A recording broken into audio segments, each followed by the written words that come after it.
सबसे पहले मैं आप सबको इस पवित्र नगरी में स्वागत करता हूं। भगवान शिव जी का ये पवित्र नगरी है। ये पवन अवसर पर हम लोग सब एकत्रित हुए हैं। हमारे देश की आदर्शवादी नेता प्रधानमंत्री मोदी जी के नेतृत्व में आज देश दुनिया की एक सर्वश्रेष्ठ राष्ट्र बनने जा रहा है और इसी अवसर पर हम लोगों ने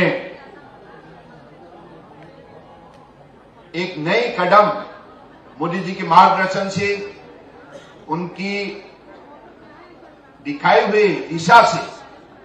आज शुरू होने जा रहा है।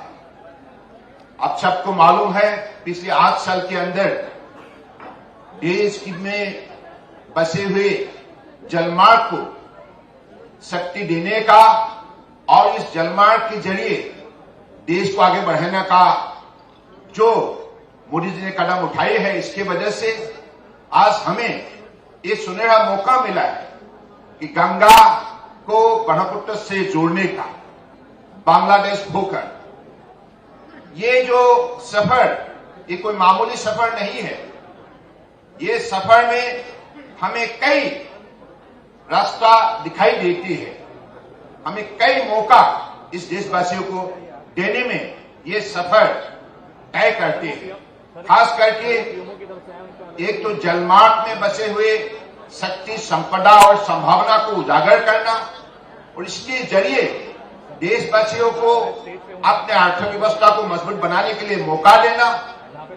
सही दिशा देना और दूसरे पड़ोसी राष्ट्र से जलमार्ग के जरिए हमारे दोस्ती को बढ़ावा देना और माननीय प्रधानमंत्री जी के जो सपने हैं, एक्ट ईस्ट पॉलिसी के जरिए उत्तर पूर्व को भारत की अलग अलग राज्यों से मजबूती से जोड़ना और उत्तर पूर्व जो पिछली सरकार ने कभी भी ध्यान नहीं देते थे, सब पिछली इलाका के रूप में जाने जाते थे, उसी इलाका को शक्ति देने का जो उन्होंने एक्ट ईस्ट पॉलिसी के जरिए सपना देखा था, आज इस सफर में उस सपने को भी साकार कर रहे हैं। तो मुझे लगता है कि ये हमारे लिए बहुत बड़ा उपलब्धि है। आज का दिन दुनिया की रिवर क्रूज के इतिहास में लिखा जाएगा, क्योंकि ये दुनिया का सबसे लंबे सफर है। 3200 किलोमीटर का ये लंबे सफर सफल रूप से इसको संपूर्ण किया जाएगा देशवासियों के सहयोग से। उत्तर प्रदेश, बिहार, झारखंड, वेस्ट बंगाल, बांग्लादेश होकर असम,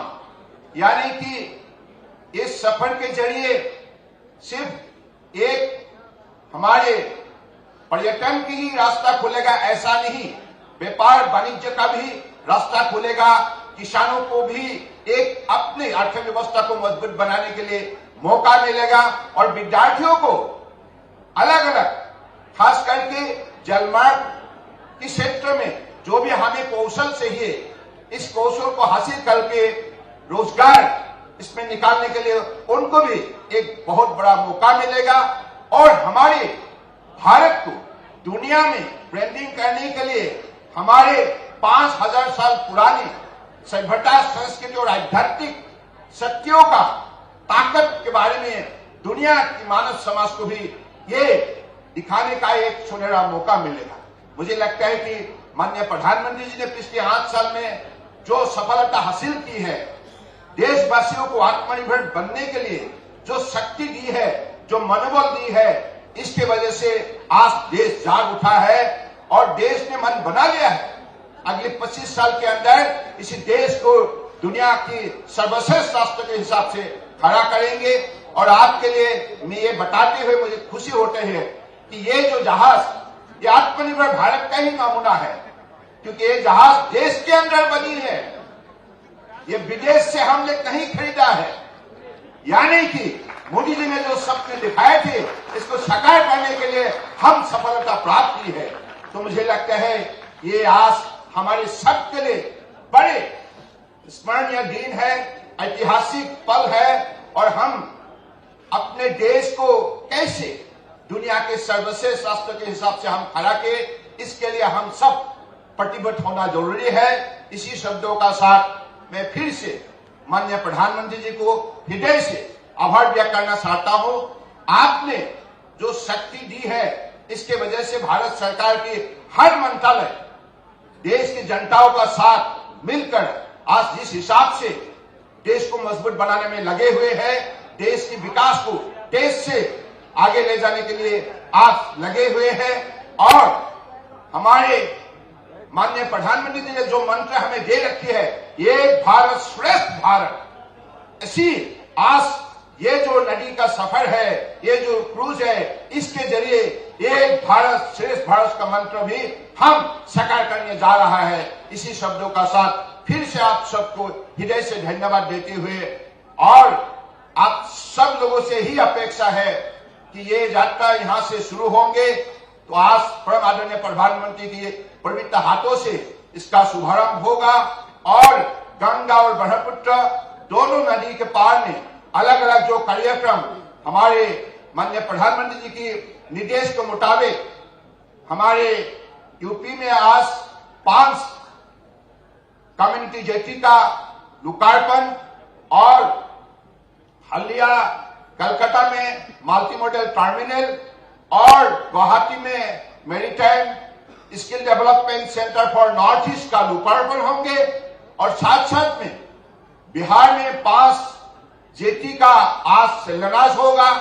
और गुवाहाटी में भी पांडु में